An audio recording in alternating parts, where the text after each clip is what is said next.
Friends, మీరు చూస్తున్నారు VVR exams channel. కుడదాం group 2కి స్వాగతం. ఈరోజు మీ ముందుకి ఒక ఆసక్తికరమైన టాపిక్ తీసుకొచ్చాను. గ్రూప్ 2లో పేపర్ 1, పేపర్ 2, పేపర్ 3కి సంబంధించి మీ అందరికీ తెలుసు పేపర్ 1, పేపర్ 2, పేపర్ 3 3 పేపర్లు ఉంటాయని. అయితే అందరికీ ఎక్కువ మందికి చాలా ఎక్కువ పర్సంటేజ్ మందికి సందేహం ఇండియన్ ఎకానమీ. పేపర్ 1 ఒక ప్రాబ్లం అయితే పేపర్ 3లో ఇండియన్ ఎకానమీ పోట ఒక ప్రాబ్లం మనకి. గ్రూప్ 2 సాధించిన వారంతా కూడా గ్రూప్ 2లో అచీవ్ అయినటువంటి మంచి స్కోర్ సాధించినటువంటి వ్యక్తులందరికీ కూడా ఇండియన్ ఎకానమీ మంచి స్కోర్ రావడం అన్నది ఇక్కడ మనం గమనించదగ్గ అంశం. ఈ నేపథ్యంలో ఇండియన్ ఎకానమీలో తరచూ మనకు ఎదురవుతున్నటువంటి సందేహాలు నాకు పర్సనల్గాను మెసేజ్ రూపంలోనూ ఫోన్ ద్వారా చాలామంది స్నేహితులు అడిగినటువంటి డౌట్స్ని నేను ముందుకి తీసుకొచ్చాను. అవి క్లియర్ చేసే ప్రయత్నం ఇది. నా అవగాహనను మీ ముందు పెట్టే ప్రయత్నం చేస్తాను. నా ఎక్స్పీరియన్స్ని మీకు తెలియజేస్తాను. ఇండియన్ ఎకానమీ వాస్తవంగా మనం భయపడినంత భయంకరమైన సబ్జెక్ట్ అయితే కాదు. ఆందోళన చెందాల్సిన అవసరం అయితే లేదు. అది నేను ఖచ్చితంగా చెప్పగలను. సార్ మీరు ఎలా చెప్పగలుగుతారు అంటే దానికి నేను మీకు ఇప్పుడు అదే వీడియో నేను ఎలా చెప్పగలను అన్నది అదే వీడియో. ఇప్పటికే మనం ఇండియన్ ఎకానమీకి సంబంధించి 3 యూనిట్లు కంప్లీట్ చేసుకున్నాం. ఇంకొక నిరుద్యోగం చాప్టర్ ఉంది, 3వ యూనిట్. అది కూడా మీకు వెంటనే దీని తర్వాత ఆ వీడియో కూడా మీకు అందిస్తాను. ఇక 2 చాప్టర్స్ ఉన్నాయి. ఆ 2 యూనిట్లు చెప్పుకుంటే ఇండియన్ ఎకానమీ సిలబస్ కూడా మనం కంప్లీట్ చేయగలుగుతాం 100%. చాలామంది మిత్రులు అడిగారు నాకు, సార్ మీరు చెప్పిన వీడియోస్ చూస్తే ఇండియన్ ఎకానమీకి మనం ధైర్యంగా వెళ్ళొచ్చు, 100% ధైర్యంగా వెళ్ళొచ్చండి మన క్లాసెస్ని. నేను కంప్లీట్గా మినిమైజ్ చేసి షార్ట్ నోట్స్ రూపంలో అందించి కరెంట్ అప్డేట్స్ని అనుసంధానం చేసి మీకు ఇచ్చాను. మంచి ప్యాకేజ్ రూపంలో ఇచ్చాను అనమాట ఆ సబ్జెక్టు. ఇంకో 2 యూనిట్లు కూడా అదే రకంగా మీకు అందిస్తాను, అందులో ఏం సందేహం లేదు. దీంతోపాటు పాలిటీలో మీకు ఇబ్బందికరమైనటువంటి చాప్టర్స్ కొన్ని కూడా కొంతమంది మిత్రులు అడుగుతున్నారు, అవి నేను చెప్తాను. అలాగే ఏపీ హిస్టరీకి సంబంధించి ఒక మంచి నోట్స్ని తయారు చేసే పనిలో ఉన్నాను, అది కూడా మీకు అందించే ప్రయత్నం చేస్తాను. తర్వాత మరికొంతమంది మిత్రులు టెస్ట్ సిరీస్ స్టార్ట్ చేయండి అంటున్నారు. దానికి కూడా నేను ఒక ప్రణాళిక రూపొందించాను, అది మనం ముందు మాట్లాడుకుందాం. ఇక ఇండియన్ ఎకానమీ నోట్స్ తయారీకి సంబంధించి కూడా లైవ్లో చెప్పమని అడిగారు, అది కూడా మనం ఇస్తాను మీకు అది.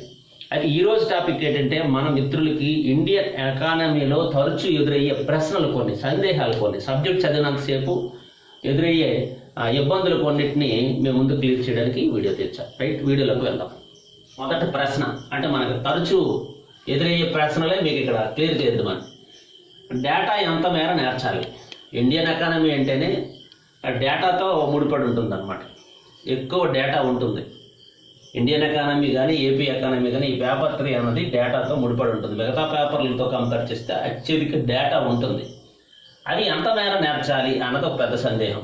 ఇక రెండోది ఆర్థిక సర్వేలు. అసలు ఏమిటి ఈ ఆర్థిక సర్వేలు? వీటి పాత్ర ఎంతవరకు మన పేపర్కి ఇవి ఎంతవరకు దోహదపడతాయి అన్నది రెండో ప్రశ్న. మూడో ప్రశ్న అర్థం చేసుకోవాలంటే అసలు ఏం చేయాలి? ఎకానమీ అర్థం కావట్లేదు, దీన్ని అర్థం చేసుకోవాలంటే ఏం చేయాలి? ఇది మూడో ప్రశ్న. ఇక నాలుగో ప్రశ్న మిగిలిన పేపర్లకి ఎకానమీకి ఉన్న ఎందుకు ఎకానమీ టఫ్ కఠినంగా ఉంది, మిగతావి ఎందుకు తేలిగ్గా అంటే కాస్త బెటర్గా ఉన్నాయి అన్నటువంటి ఆలోచన కూడా చాలామంది కలుగుతుంది. ఇక మంచి స్కోర్కి మార్గాలు ఏంటి? ఎకానమీలో స్కోర్ తెచ్చుకోవడానికి మనం ఒక రూట్ మ్యాప్ కావాలి మనకి. ఇది తరచూ మనకు ఎదురయ్యే ప్రశ్నలు. ఈ ప్రశ్నలకు సంబంధించి మీ ముందుకి నాకు ఉన్న అనుభవాన్ని లేదా నాకు తెలిసినటువంటి పరిజ్ఞానాన్ని మీ ముందు వచ్చే ప్రయత్నం చేస్తాను. ముందుగా డేటా ఎంత మేర అవసరం? మనకు మెటీరియల్స్లో మనం గమనిస్తే చాలా విస్తృతమైనటువంటి డేటా ఉంటుందండి, అది నిజం. ఒక ఆర్థిక సర్వే ఓపెన్ చేయగానే ఒక 10-12 ఏళ్ళ సంవత్సరాల డేటా ఉంటుంది అక్కడ. ఒక ఆర్థిక సంస్కరణలు చెప్పగానే చాలా విస్తృతంగా 1951 నుంచి 2020 వరకు డేటా ఇస్తూనే ఉంటారు. ప్రతి మెటీరియల్లో కూడా అవైలబుల్గా ఉన్న మెటీరియల్ అన్నింటిలో కూడా విపరీతమైనటువంటి డేటా, ఇయర్స్ డేటా. నిజంగా అది తీయగానే సగం ప్రాణం చచ్చిపోద్ది, సగం మందికి భయం ప్రారంభమవుతుంది. చాలామందికి ఒక కన్ఫ్యూజన్, గందరగోళం. అసలు ఆ అంకెలు చూడగానే అసలు ఎక్కడ చదవాలి, ఎక్కడ విడిచిపెట్టాలి, ఎక్కడ ప్రారంభించాలి అన్నది తెలియని గందరగోళం అయితే ఉంటుంది, నిజం. కాబట్టి దాన్ని మనం ముందు అవాయిడ్ చేయాలి. అవాయిడ్ చేయాలంటే కొన్ని మైల్ స్టోన్స్ ఉంటాయండి. డేటాకి సంబంధించి కొన్ని మైల్ స్టోన్స్ ఉంటాయి.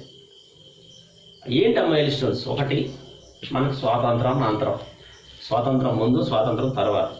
మనం ఇప్పుడు చదవాల్సిన ఎకానమీ ఆఫ్టర్ ఫ్రీడమ్ అంటే 1947 తర్వాత. మొదటిది ఏంటంటే ముఖ్యంగా ప్రణాళికా సంఘం. ఇంకా ఇప్పుడు ఎన్నికలు, సాధారణ ఎన్నికలు ప్రారంభం 1951, 1952 తర్వాత నుంచే మనం డేటాను చూడాలండి. మొట్టమొదటి డేటా 1951 లేదా 1952ని బేస్ ఇయర్గా తీసుకోవాలి. తర్వాత 1991 ఎందుకు? ఆర్థిక సంస్కరణలు. మన ఆర్థిక వ్యవస్థని పూర్తిగా సంస్కరణలకు ముందు, సంస్కరణ తర్వాతనే ఆర్థిక వార్తలు విశ్లేషిస్తారు. ఏ టాపిక్ తీసుకున్నా, ఏ అంశాన్ని తీసుకున్నా, ఏ పరిస్థితిని తీసుకున్నా దాన్ని అన్వయించేటప్పుడు ఆర్థిక సంస్కరణల ముందు, ఆర్థిక సంస్కరణ తర్వాత అని చెప్పడం అలవాటు. ఎందుకంటే ఆ తర్వాతే ప్రైవేటైజేషన్ అన్నది జరిగింది. సరళీకరణ, ఆర్థిక సరళీకరణ విధానాలు వచ్చినాయి. ఇంపోర్ట్స్, ఎక్స్పోర్ట్స్ ఇలాంటివన్నీ పెరిగినాయి. విదేశీ పెట్టుబడులు భారతదేశంలోకి అడుగుపెట్టడం జరిగింది. ఇలా చాలా చేంజెస్ వచ్చినాయి అన్నమాట. ఎకానమీ సిస్టంలోనే మార్పులు వచ్చినాయి. పూర్తి పాలసీసే మారిపోయినాయి. కాబట్టి 91కి ముందు, 91 తర్వాత ఒక మైల్ స్టోన్. కాబట్టి 1951, 1991 ఈ ఏడాదిలకు సంబంధించినటువంటి డేటా అన్నది మనకు చాలా ముఖ్యం. ఇక తర్వాత మనం నేర్చుకోవాల్సినటువంటి డేటా రీసెంట్ ఇయర్స్ అంటే 2018, 19, 2020. ఉదాహరణకి ఈ ఏడాది ఎగ్జామ్ అయింది అనుకోండి, 2018, 19, 20 చాలు. ఇంకొకటి ఉంది ఇక్కడ, కొన్ని సంస్కరణకు సంబంధించి ప్రణాళికా సంఘం ముగిసి నీతి ఆయోగ్ ఫోర్స్లోకి వచ్చింది. 2017 నుంచి అంటే 2015 తర్వాత నీతి ఆయోగ్ అన్నది ఫోర్స్లోకి రావడం, ప్రణాళికా సంఘం అన్నది కాలం ముగిసిపోవడం జరిగాయి. అంటే ప్రణాళికా సంఘము, నీతి ఆయోగ్ ఈ రెండింటికి సంబంధించినటువంటి కాలాలు, అవి ఏర్పాటుకు సంబంధించి, వాటి అంటే ప్రస్థానానికి సంబంధించి మనం కొంచెం అబ్జర్వ్ చేయాలి. అంటే ఆ టాపిక్ చదివినప్పుడు అందులో ఇంపార్టెన్స్ డేటా ఏది, ఇయర్స్ని ముందు తీసుకుంటాం. ఆ ఇయర్లో ఆ డేటా ఏదైతే ఉందో, ప్రోగ్రెస్ ఏదో ఉందో ఆ ప్రోగ్రెస్ని రాసుకుంటాం. అదనమాట కీలకమైనటువంటి 51 కానీ 91 అంటే మనకు అక్కడ అవసరం ఉంటేనే, లేకపోతే అది విడిచిపెట్టేయండి. అక్కడ ఇచ్చుంటేనే ఆ డేటాను తీసుకుంటారు. ఉదాహరణకి నిరుద్యోగం ఉందనుకోండి, లేదా పేదరికం ఉందనుకోండి. 1951కి ఎంత పేదరికం ఉంది, 1991 తర్వాత ఎంత పేదరికం ఉంది, 2019కి ఎంత ఉంది, 2020కి ఎంత ఉంది, 2018కి ఎంత ఉంది. అంతే. మనం అతి తక్కువ ఇయర్స్లో డేటాని సేకరించుకోవడం, పెట్టుకోవడం అనేది చాలా అవసరం. ఒక 10 సంవత్సరాల తాలూకు డేటా అని అదంతా అవసరం లేదు. ఆ రకంగా ఎంతవరకు ఎప్పుడు ఇవ్వలేదు కూడా. ఎప్పుడు కూడా 2018, 19 లేదా 19, 20. 18, 19 ఎందుకు అంటే 19, 20 కంపేర్ చేసుకోవాల్సి ఉంటుంది. కాబట్టి పెరుగుదల కానీ తరుగుదల కానీ ఏ సంవత్సరాలు వచ్చిన డేటా మనకు ముఖ్యమంటే, 1951, 1991, తర్వాత 2018, 19, 2019, 20 ఈ సంవత్సరాల్లో ఉన్నటువంటి డేటాలు మాత్రమే మనం నేర్స్తే సరిపోతుంది. అంతకు మించి మనం నేర్చాల్సిన అవసరం లేదు. డేటాల వరకు ఏ డేటాలు అన్న సందేహం వస్తే మనకి ఒక 10 సంవత్సరాల డేటాలు ఇస్తే ఆ 10 సంవత్సరాల డేటాలు మనం చూడాల్సిన అవసరం అయితే లేదు. కొత్తగా ఒక ప్రాజెక్టు, ఒక పథకం ప్రారంభించారనుకోండి, ఆ పథకం ప్రారంభించినప్పుడు మొదటి సంవత్సరం దాని ప్రోగ్రెస్ ఎలా ఉంది అన్నది చూడొచ్చు. అలాంటివి మాత్రం మనం పరిగణలోకి తీసుకోవాలి. అది ఏ సంవత్సరం ప్రారంభించారు, ఆ సంవత్సరంలో దాని ప్రోగ్రెస్ ఎంత ఉంది, అలాంటి డేటా వస్తే మనం ఖచ్చితంగా పరిగణలోకి తీసుకోవాల్సి ఉంటుంది. అంటే ఏ ప్రాజెక్ట్ ప్రారంభించినా, ఏ పథకం ప్రారంభించినా, ఏ పాలసీ తీసుకొచ్చినా, ఏ సంవత్సరం తీసుకొచ్చి ఉంటారో ఆ సంవత్సరం ఒకటి తీసుకుంటాం పరిగణలోకి. అలాగే రీసెంట్గా అంటే 18, 19, 20 ఈ ఇయర్స్ మాత్రమే మనం పరిగణలోకి తీసుకొని దానికి సంబంధించిన డేటాను మనం నేర్చుకుంటే సరిపోతుంది. ఒకటి. ఇక రెండవది ఆర్థిక సర్వేలు పాత్ర. ఇదండి, ఆర్థిక సర్వేలు చదవండి అనుకుని చాలామంది సీనియర్ ఫ్యాకల్టీలు కానీ, నాలాంటి ఫ్యాకల్టీలు కానీ, లేదా యూట్యూబ్ ఛానల్స్లో మిత్రులు కానీ, ప్రతి ఒక్కరు సీనియర్ అభ్యర్థులు అందరూ చెప్పేది ఏంటంటే ఆర్థిక సర్వేలు చదవండి అంటారు. సార్ ఆర్థిక సర్వేలు ఏం చదవాలి అన్నది మీ డౌట్. దీని మీద నేను సపరేట్గా వీడియో చేస్తాను. దానికోసం మీరు వర్రీ కానక్కర్లేదు. ఆర్థిక సర్వేలు ఏముంటాయి, అందులో మనం ఏం నేర్చుకోవాలన్నది ఎంతవరకు నేర్చుకుంటే ఆర్థిక సర్వే సరిపోతుంది అన్నదని క్లియర్ వీడియో నేను పెడతా. అసలు మీరు దానికోసం వర్రీ అవ్వాల్సిన పనే లేదు. కాకపోతే ఇక్కడ మన టాపిక్ ఏంటంటే ఆర్థిక సర్వే పాత్ర ఏమిటి, కాబట్టి టాపిక్ డైవర్ట్ కాకూడదు. అది విస్తృతమైనది. ఆర్థిక సర్వే ఎంత మేర చదవాలనేది మంచి టాపిక్, కాబట్టి నేను వేరే కదా వీడియో పెట్టడమే మీకు ఉపయోగం. ఆర్థిక సర్వేల పాత్ర ఉదాహరణకి వాస్తవంగా మనకి ఇండియన్ ఎకానమీ, ఏపీ ఎకానమీ రెండు ఉన్నాయి. ఇండియన్ ఎకానమీలో ఆర్థిక సర్వే పాత్ర అనేది చాలా లిమిటెడ్, చాలా తక్కువ. ఏపీ ఎకానమీ వరకు చూసుకుంటే ఆర్థిక సర్వే అనేది చాలా ఎక్కువ. ఆర్థిక సర్వే దాదాపు బేస్డ్, మన కంటెంట్ ఏదైతే ఉందో, సిలబస్ ఏదైతే ఉందో అదే ఆర్థిక సర్వే ఏపీ ఎకానమీ వరకు. ఇండియన్ ఎకానమీ వరకు చూసుకుంటే ఆర్థిక సర్వే అన్నది ఒక ముడిసరుకులకు ఉపయోగపడుతుంది. ఎలా ఉపయోగపడుతుంది? ఉదాహరణకి ఒక వ్యవసాయం టాపిక్ ఉందనుకోండి. వ్యవసాయానికి సంబంధించి మనకి ఇండియన్ ఎకానమీలో పేర్కొన్నటువంటి అంశాలు ఏంటి? వ్యవసాయము, అభివృద్ధి, వ్యవసాయానికి సంబంధించిన రాయితీలు, రుణాలు, పరపతి, బ్యాంకింగ్ సిస్టము, వ్యవసాయానికి సంబంధించినటువంటి హరిత విప్లవము, ఎగుమతులు, దిగుమతులు, ఉత్పత్తి, ఉత్పాదకత, ఇలా మనం వ్యవసాయాన్ని చదువుకుంటాం. కానీ ఆర్థిక సర్వే పరంగా ఏంటంటే లక్ష్యాలు, వ్యవసాయానికి సంబంధించి ఎంత మేర లక్ష్యాలు నిర్ణయించారు, ఆ లక్ష్యానికి ఎంత మేర చేరువయ్యారు, ఏ పంటలకి ఎంత మేర బడ్జెట్లో కేటాయింపులు చేశారు, ఎలాంటి పాలసీస్ తీసుకొచ్చారు వ్యవసాయ రంగాన్ని అభివృద్ధి చేయడానికి. 2022 నాటికి వ్యవసాయాన్ని రెట్టింపు చేయడానికి ప్రభుత్వం రకరకాల కార్యక్రమాలు చేపట్టిందని చెప్పి తరచూ చెప్తుంటుంది ప్రభుత్వం. అలాంటి నేపథ్యంలో ఈ వ్యవసాయాన్ని రెట్టింపుకి చేసినటువంటి కార్యక్రమాలు, ఆత్మనిర్భర్ భారత్ అభియాన్ లాంటి కార్యక్రమాలు, వాటిలో కేటాయింపులు, తద్వారా తీసుకొచ్చిన పథకాలు, ఆ పథకాలకు ఇచ్చినటువంటి మద్దతు, ఇలాంటి అంశాలన్నీ కూడా మనకు సర్వే తెలియజేస్తుంది అన్నమాట. అవన్నీ కూడా మనకు అప్డేటెడ్ సమాచారంగా ఉపయోగించుకోవచ్చు. అది సర్వే ఉపయోగం ఏంటంటే మన దగ్గర ఉన్న మెటీరియల్కి అప్డేటెడ్ రిలేటెడ్ సమాచారాన్ని అందించే ఒక ముడిసరుకుగా మనం సర్వేని భావించవచ్చు. చాలా కీలకమైనది. మన టాపిక్ రిలేటెడ్గా ఉన్నటువంటి అంశాలన్నీ దానిలో ఉంటాయి. బడ్జెట్, కేటాయింపులు, వ్యయము, అంచనా వ్యయము, గతం కన్నా ఎంత మేర పెంచినారు, ఏ ప్రాజెక్ట్కి ఎంత, ఒక ఇన్స్టిట్యూట్, ఒక పరిశోధన సంస్థలు ఎక్కడెక్కడ ఏర్పాటు చేయదలుచుకున్నారు, గిడ్డంగులు ఎక్కడెక్కడ ఏర్పాటు చేయదలుచుకున్నారు, రైతు భరోసా లాంటి పథకాలకి ఎంత మేర కేటాయించగలిగారు, ఈ రైతు భరోసా పథకాల వల్ల ఎంత మేర రైతు పంట విస్తీర్ణం పెంచుకోగలిగాడు, విత్తనాల రాయితీలు ఏ రకంగా ఉన్నాయి, ఎరువుల రాయితీలు ఏ రకంగా ఉన్నాయి, నగదు బదిలీ అన్నది ఎంత మేర అమలు జరుగుతోంది. ఇలాంటి అంశాలన్నీ కూడా మనకి సర్వేలోనే ప్రస్తావిస్తారు. ఆ సర్వే మన వ్యవసాయానికి అనుకూలంగా ఉంటుంది. కోవిడ్ నేపథ్యంలో ఆర్థిక సర్వే ఎలా ఉంది, వ్యవసాయానికి ఆర్థిక సర్వే ఏ రకంగా, అంటే ప్రభుత్వం ఏ రకంగా తోడ్పాటు అందిస్తుంది అన్న అంశము సర్వే ద్వారా తెలియజేస్తారు. కాబట్టి ఆర్థిక సర్వే చాలా చాలా కీలకం. మన కంటెంట్ ఏదైతే ఉందో ఈ కంటెంట్ని యాజ్ ఇట్ ఈజ్గా మన మెటీరియల్ నుంచి మనం రాసుకొని సర్వే పక్కన పెట్టుకొని దాని డెవలప్మెంట్స్ రాసుకోవాలి. ఇంకొక ముఖ్యమైన విషయం, సర్వే అనగానే కొత్తదే చదవాలా అని చాలామందికి ఒక డౌట్. ఒక విషయం అండి, 18, 19, 20 2 సంవత్సరాల సర్వేలు కూడా చూసుకోవాలండి. ఎందుకంటే ఈ 2 సంవత్సరాల్లో పోలికలు ఉంటాయి, కంపారిజన్ ఉంటుంది.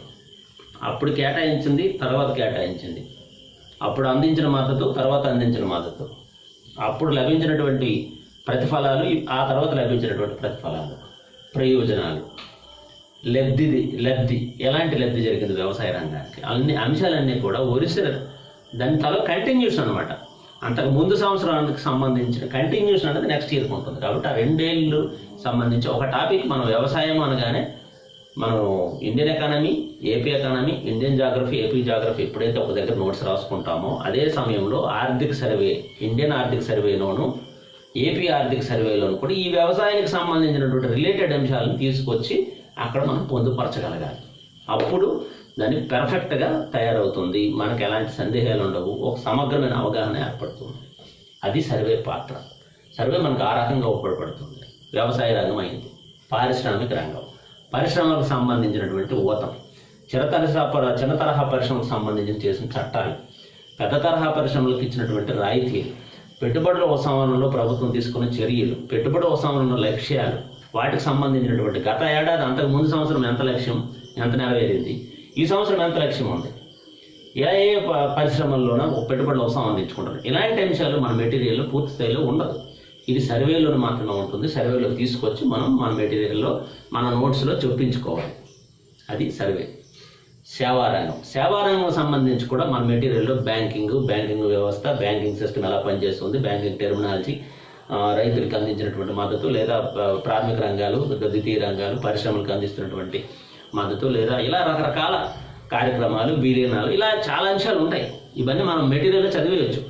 మా బ్యాంకింగ్ వ్యవస్థ అనేది ఎలా పనిచేస్తుంది, ఆర్బీఐ ఏంటి, ఆర్బీఐ విధులు ఏంటి, ఎలాంటి పరపతి విధానాలు, ఇలాంటివన్నీ చదువుతాం. ఈ టాపిక్ అంతా మనకు అందరి దగ్గర ఉంటుందండి మెటీరియల్. ప్రతి మెటీరియల్ ఇది కవర్ చేస్తారు. వాటి గురించి మీకు ఆందోళన చెందాల్సిన పని ఏం లేదు. మెటీరియల్ ఇది బేసిక్స్ అనమాట. ఈ బేసిక్ అంతా ఉంటాయి. దీనికి కరెంట్ ఈవెంట్స్ అనుసంధానం ఎలా, అదే సర్వే. బ్యాంకింగ్ సిస్టమ్ సంబంధించి తీసుకొచ్చిన డెవలప్మెంట్స్ కానీ, తీసుకొచ్చిన పాలసీస్ కానీ, తీసుకొచ్చినటువంటి అప్డేటెడ్ సమాచారం అంతా కూడా సర్వేలో ప్రస్తావిస్తారు. బ్యాంకులు దివాలా తీసేస్తున్న పరిస్థితి, బ్యాంకులు విలీనాలకు చేయాల్సినటువంటి నేపథ్యం, బ్యాంకులకి ముందు బకాయిలు, ముఖ్యంగా నాన్ పెర్ఫార్మింగ్ అసెట్స్ ఏవైతే ఉన్నాయో వాటి నుంచి విముక్తి చేయడానికి ఇస్తున్నటువంటి ప్యాకేజీ, ఎంత మొత్తం మీద ప్యాకేజీ ఇస్తారు, ఇలా రకరకాల చర్యలు చేపడుతుంటారు. తర్వాత బకాయిలు రద్దు చేయడం, ఆ రద్దు చేసి తీసుకోవడానికి కాల చర్యలు, ఇలా చాలా అంశాలు ఉంటాయండి. ఇవన్నీ కూడా సర్వేలోనే ప్రస్తావిస్తారు. మన మెటీరియల్లో ఆ అంశాలు ప్రస్తావన ఉండదు. ఒకవేళ ఉన్నది పాతది అయి ఉంటుంది, అప్డేటెడ్ ఉండదు. అది సర్వేలో అప్డేటెడ్ ఉంటుంది. దాన్ని మనం తీసుకొచ్చి మన నోట్స్లో చొప్పించుకోవచ్చు. సేవారంగం ఇలాగ మనం గమనించాలన్నమాట. ప్రాథమిక రంగం, ద్వితీయ రంగం, తృతీయ రంగం, ఈ 3 రంగాలకు సంబంధించి సర్వే ఏమని చెప్పింది. ఆయా రంగాల నోట్స్ రాసుకున్నప్పుడు ఆ సర్వే చూసి తెచ్చి రాసుకుంటే సరిపోతుంది. ఇది సర్వే పాత్ర. ఇక ఏపీ ఎకానమీలో సర్వే అంటే మన కంటెంట్ ఏది ఉందో అదే ఆర్థిక సర్వే. కాబట్టి ప్రతి టాపిక్ కూడా ముందుకు పథకాలు అనుకోండి. ఏపీ ఎకానమీ ప్రభుత్వ పథకాలు మనకు తెలుసు. ప్రభుత్వ పథకం, ఏ పథకం ఎప్పుడు ప్రారంభించారు, ఎక్కడ ప్రారంభించారు, ఆ పథకం ఆశయం ఏంటి, లక్ష్యం ఏంటి, ఎంతమంది లబ్ధిదారులకి ఆ పథకం ద్వారా లబ్ధి చేకూర్చుకున్నారు, ఎలాంటి లబ్ధిదారులను ఎంచుకున్నారు, ఇది మనం చదువుతాం. కానీ సర్వేలో లక్ష్యం ఎంత మేర నెరవేరింది, ఎంత మొత్తం కేటాయించారు, ఎంత శాతం రీచ్ అయ్యింది అన్నది కూడా అక్కడ మనకు ఉంటుంది.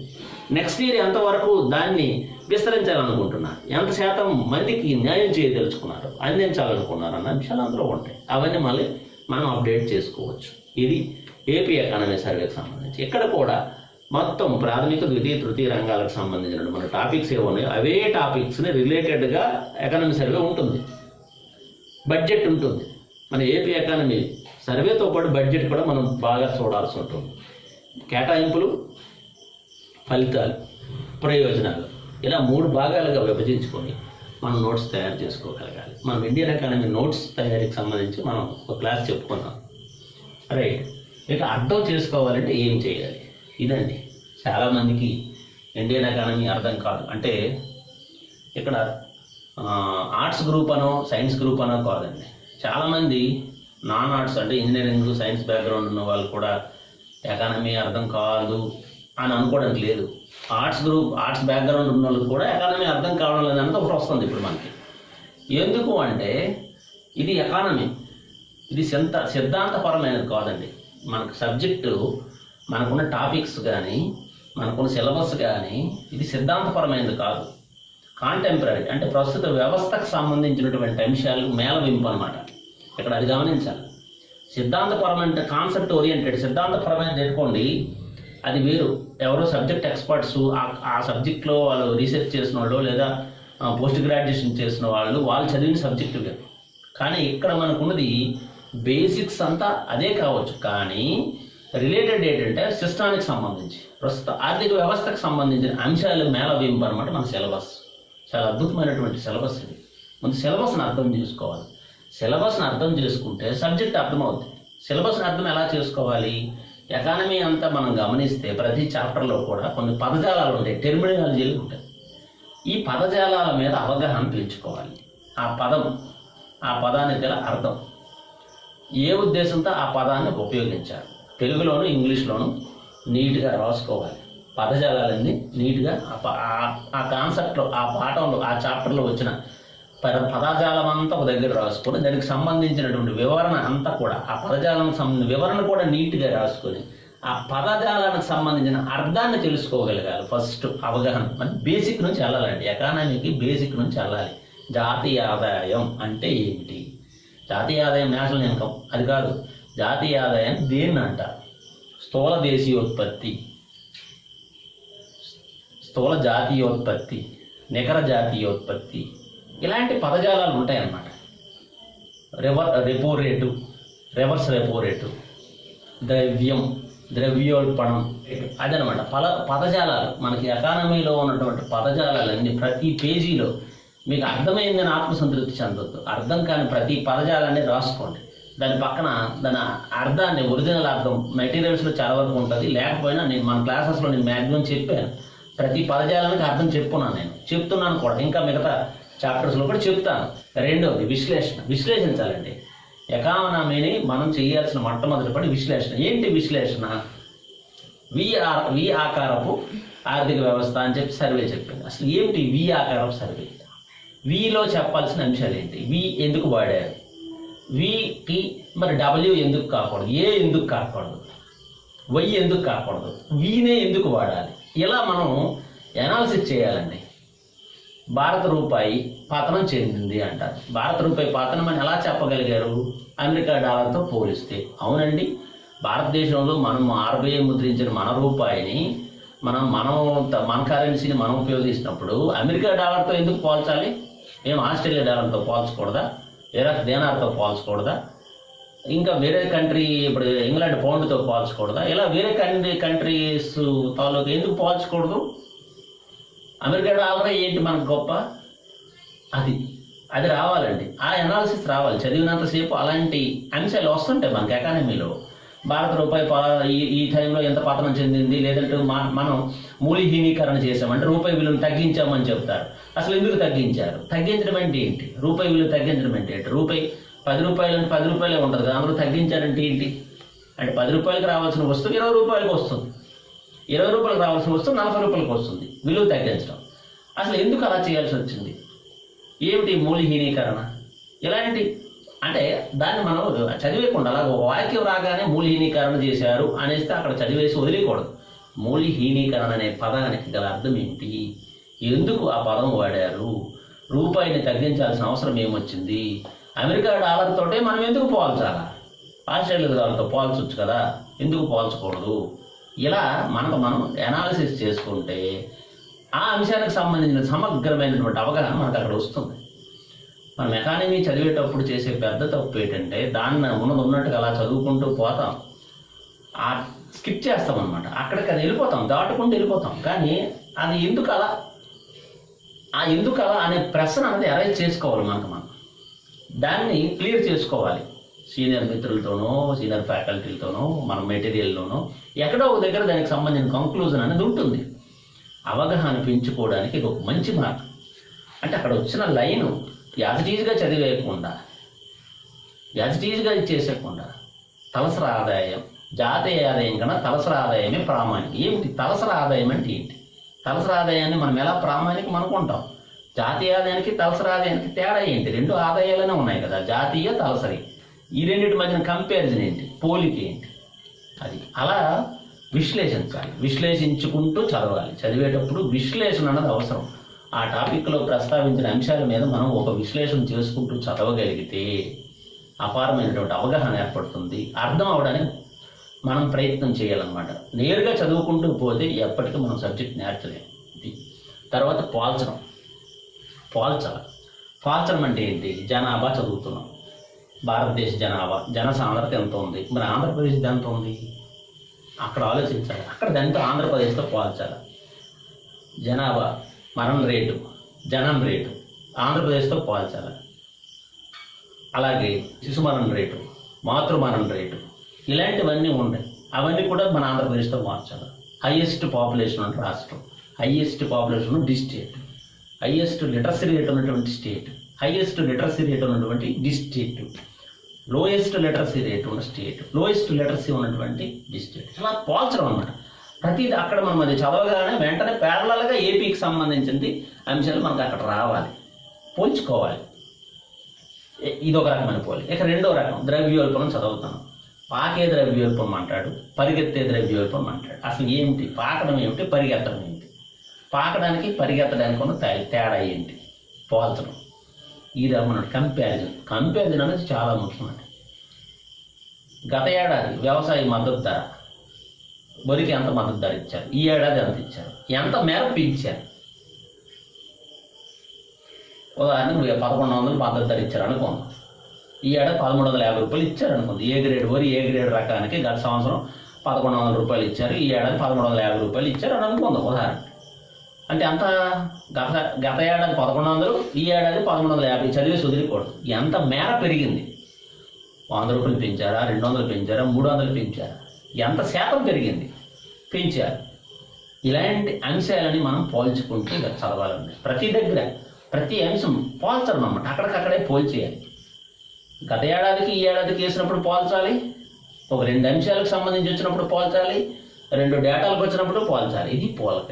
ఇలా చేస్తూ మనం చదువుకుంటూ అక్కడికక్కడే దాన్ని క్లియర్ చేసుకుంటూ ఉండాలి. ఆ పోలికని క్లియర్ చేయాలి. పర్సంటేజీల్లోనూ ఫిగర్స్లోనూ ఎంత తేడా ఉంది ఆ 2 అంశాల మధ్య.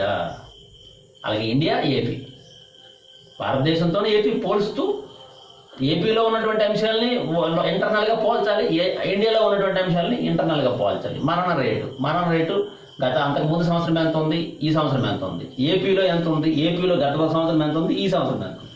శిశుమరణ రేటు, అలాగే జనన రేటు, అలాగే వృద్ధి రేటు. గత సంవత్సరం వృద్ధి రేటు ఎంత ఉంది, ఇప్పుడు వృద్ధి రేటు ఉంది. ఆంధ్రప్రదేశ్ వృద్ధి రేటు ఎంత ఉంది, తలసరి ఆదాయ వృద్ధి రేటు ఎంత ఉంది, తలసరి ఆదాయ వృద్ధి రేటు భారతదేశం ఎంత ఉంది, అంతకుముందు సంవత్సరం ఎంత ఉంది, ఈ సంవత్సరం ఎంత ఉంది, ఆంధ్రప్రదేశ్ది ఎంత ఉంది, ఆంధ్రప్రదేశ్ గత సంవత్సరం, ఈ సంవత్సరం. ఇలా ప్రతి అంశాన్ని ఇండివిజువల్గా భారతదేశ స్థాయిలోను, ఆంధ్రప్రదేశ్ స్థాయిలోను, అదేవిధంగా ఆంధ్రప్రదేశ్కి, భారతదేశానికి. ఇది చాలా చాలా ముఖ్యం. ఇది ఒకటి. తర్వాత రివిజన్ అండి. మనం రాసే అంశాలు అలా రాసుకుంటూ పోతూ ఉండడం కన్నా వెంటనే రివిజన్, అక్కడికక్కడే రివిజన్.